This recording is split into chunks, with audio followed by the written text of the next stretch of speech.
Assalamualaikum warahmatullahi wabarakatuh. Ikhwani wa akhwati fillah, pada video sebelumnya kita telah membahas bahwa al-lughah al-arabiyyah atau bahasa Arab itu terdiri dari 3 unsur. Unsur yang pertama adalah ismun, kemudian unsur yang kedua adalah fi'lun, dan unsur yang ketiga adalah harfun. Dan kita juga telah membahas ada 3 ciri utama dari isim. Yang pertama adalah ketika sebuah kata itu diawali oleh alif lam, maka dia adalah termasuk ke dalam isim. Kemudian yang kedua, ketika harokat belakangnya atau harokat akhirnya itu tanwin, maka dia juga termasuk ke dalam isim. Dan yang ketiga, ketika kata itu atau kalimah itu merupakan sebuah nama, maka bisa dipastikan bahwa kata itu termasuk juga ke dalam isim. Kemudian pada video sebelumnya juga kita sudah membahas bahwa ada 3 macam fi'il. Yang pertama adalah fi'il madhi, yaitu fi'il di mana pekerjaannya itu sudah lampau. Kemudian ada fi'il mudhari, ketika pekerjaannya itu sedang dilakukan atau akan datang. Kemudian ada juga fi'il amr atau bentuk perintah. Dan kita juga sudah membahas bahwa ada ciri utama dari fi'il madhi. Yang pertama adalah jika subjeknya itu laki-laki dan tunggal, maka harokat yang belakangnya itu fathah. Contohnya, dhahaba Ahmad ila syati'il bahri. Ahmad pergi ke pantai. Ini mengandung makna bahwa Ahmad itu sudah pergi, perginya di waktu yang lampau. Kemudian ketika subjeknya itu perempuan, maka ada tambahan tak taknis. Contohnya, dhahabat Fatimah ila syati'il bahri. Dan sekarang kita lanjutkan membahas fi'il mudhari atau kata kerja yang sedang berlangsung. Jadi ketika kita ingin menyampaikan atau kita ingin mengatakan suatu pekerjaan yang sedang kita lakukan atau sedang dilakukan, pekerjaan itu masih berjalan, maka kita harus menggunakan bentuk fi'il mudhari.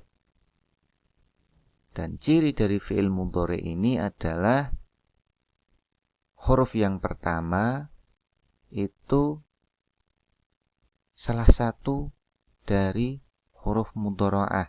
Ada 4 huruf mudhara'ah atau huruf zaidah, yaitu ya, ta, nun, dan hamzah. Maka ketika bentuknya adalah fi'il mudhari, maka harus diawali oleh salah satu dari keempat huruf tersebut. Contohnya, contoh yang pertama, yadhabu Ahmad ila syati'il bahri. Ingat, ketika tadi kita menyampaikan Ahmad itu perginya sudah kemarin, sudah waktu lampau, maka bentuknya dhahaba. Dan ketika bentuknya yang digunakan adalah yadhabu, maka ini mengandung makna bahwa Ahmad sedang pergi. Jadi yadhabu Ahmad ila syati'il bahri bermakna bahwa Ahmad sedang pergi ke pantai. Kemudian contoh yang kedua, tadhhabu Fatimah ila syati'il bahri. Di sini subjeknya atau pelakunya adalah Fatimah. Fatimah yang sedang pergi ke pantai. Maka bentuk fi'ilnya, bentuk kata kerjanya, dia menggunakan kata tadhhabu. Perhatikan dengan contoh yang pertama. Ketika subjeknya Ahmad, maka kata yang digunakan adalah yadhabu. Akan tetapi ketika subjeknya itu Fatimah, maka fi'il yang digunakan bentuknya tadhabu. Huruf pertamanya pakai huruf ta. Perhatikan perbedaannya. Jadi ketika subjeknya laki-laki, maka huruf awalnya itu pakai iya. Dan ketika subjeknya perempuan, maka diawali dengan huruf ta. Tadhabu. Kemudian contoh yang ketiga, nadhabu ila syati'il bahri. Nah, ketika bentuknya adalah nadhabu, maka subjeknya adalah nahnu atau kami. Jadi, nadhabu ila syati'il bahri maknanya adalah kami sedang pergi ke pantai. Contoh yang keempat, adhabu ila syati'il bahri. Fi'ilnya diawali dengan huruf alif atau hamzah di sini. Adhabu. Adhabu. Pelakunya siapa? Subjeknya siapa? Nah, ketika bentuknya adalah adhabu, maka subjeknya atau pelakunya adalah saya. Jadi ketika kita menyampaikan adhabu ila syati'il bahri, maka maknanya adalah saya sedang pergi ke pantai. Perhatikan keempat contoh ini, bentuk fi'ilnya semuanya berbeda, tergantung subjeknya. Ketika subjeknya Ahmad, maka bentuk fi'ilnya yadhabu. Ketika subjeknya Fatimah, maka fi'ilnya tadhabu. Ketika subjeknya nahnu atau kami, maka bentuknya adalah nadhabu. Dan ketika subjeknya saya, maka bentuknya adhabu. Jadi bentuk fi'il itu menyesuaikan subjeknya.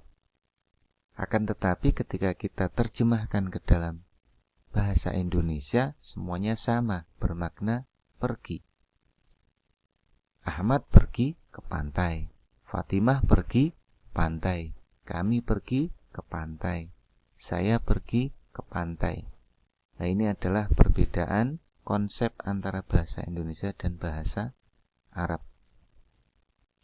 Baik, selanjutnya kita lanjutkan lagi untuk pembahasan fi'il yang ketiga, yaitu fi'il amr atau kata perintah.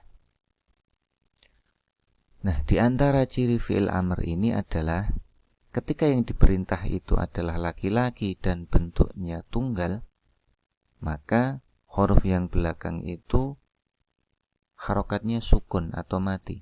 Contohnya, udkhul, idrib, idhab. Udkhul itu maknanya masuklah. Idrib bermakna pukullah. Idhab bermakna pergilah. Contoh dalam kalimat, udkhul ya akhi, masuklah wahai saudaraku. Akhi di sini jelas artinya adalah laki-laki.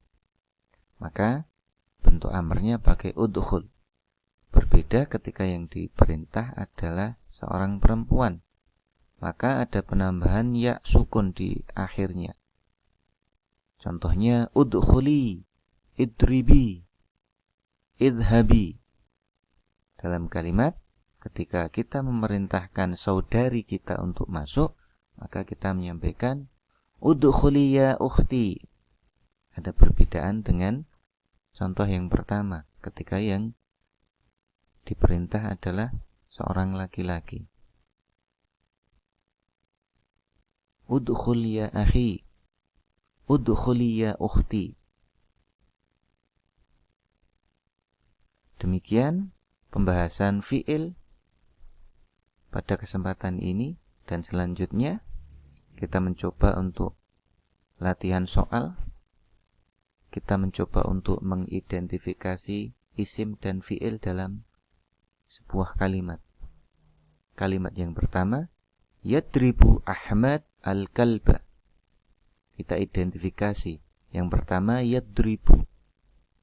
Ini adalah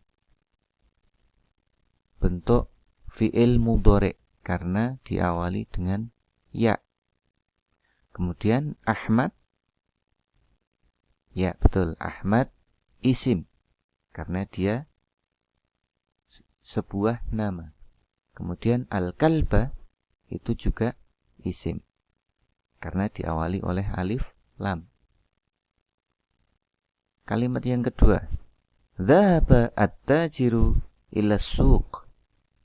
Dhahaba ini adalah fi'il madhi.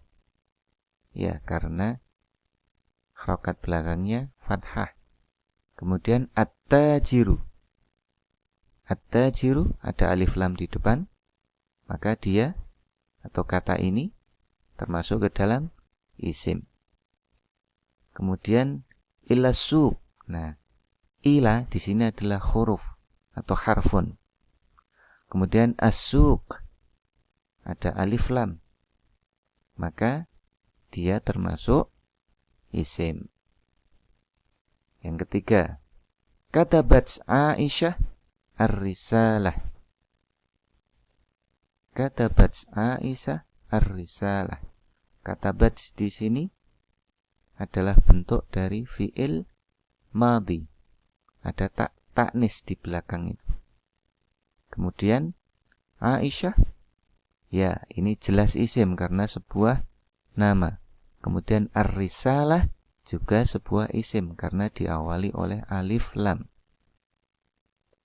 Kemudian yang keempat, taqra'u Zainab al-Qur'ana. Taqra'u di sini bentuk dari fi'il mudhari'. Ada huruf ta di depan. Kemudian Zainab di sini adalah jelas sekali termasuk ke dalam isim karena sebuah nama. Kemudian Al-Qur'an juga jelas termasuk isim karena diawali oleh alif lam. Dan terakhir, ya Ahmad, iftah al-bab. Ya Ahmad. Ahmad ini jelas isim karena nama. Nah, huruf ya di situ adalah huruf termasuk harfun. Harfun nida.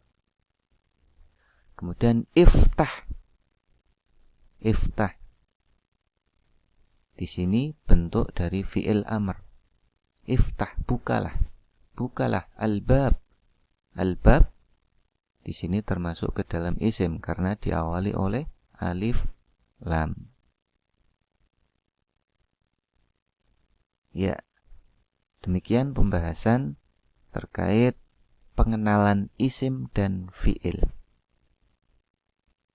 Syukran, terima kasih. Semoga bermanfaat. Ma'an najah. Assalamualaikum warahmatullahi wabarakatuh.